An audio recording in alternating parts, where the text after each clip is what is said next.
जी हाँ दोस्तों, भोजपुरी धमाल में आप सभी का फिर से एक बार और स्वागत है। और देखिए जो कि देसी अंदाज में एक न्यू सॉन्ग आ चुका है, और वो भी जो कि मनोज तिवारी का सॉन्ग का बोल है, राजा पैदल ना चली। और देखिए इस साइड पोस्टर लगा देना, देखिए कितना खतरनाक है। और देखिए मनोज तिवारी ने इस सॉन्ग को एक अच्छे लेवल तक गाया है। भाई ऐसा सॉन्ग है, आप इसको जरूर एक बार सुनिए। हम सुने तो सोचे कि आप सभी को अपडेट दे दूं। और देखिए जो कि फिट की अगर बात की जाए, कौन कौन इस गाने में काम किया है, जो कि मनोज तिवारी हैं, सतीश रॉय हैं, और जो कि माही श्रीवास्तव। देखिए भाई एक अच्छे लेवल तक ये गाना शूट किया गया है।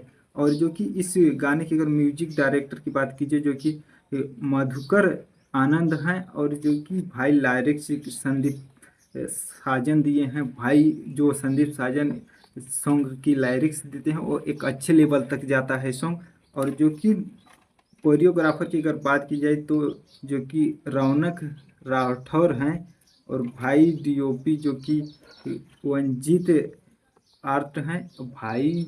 और इस सॉन्ग की अगर बात की जाए किस कंपनी से रिलीज हुआ है, तो जो कि सारा गामा हम भोजपुरी पर। देखिए भाई भोजपुरी सॉन्ग है तो सारे गामा हम भोजपुरी पे जो गाना आता है वो एक अच्छे लेवल तक ट्रेंड कर जाता है। और देखिए जो कि मनोज तिवारी का जो कि देसी अंदाज का गाना कैसा लगा आप सभी को कमेंट करके जरूर बताइए। और देखिए हम आप सभी को नए नए गाने का अपडेट देते हैं। आप लोग हमारे चैनल को सब्सक्राइब कर लेंगे ताकि आप सभी को जो भी गाना रिलीज हो सबसे पहले आप सभी को मिले। और हमारा वीडियो कैसा लगा, वीडियो को शेयर जरूर करिए ताकि हर इंसान को आप सभी को माध्यम से अपडेट मिल सके। मिलते हैं नेक्स्ट वीडियो।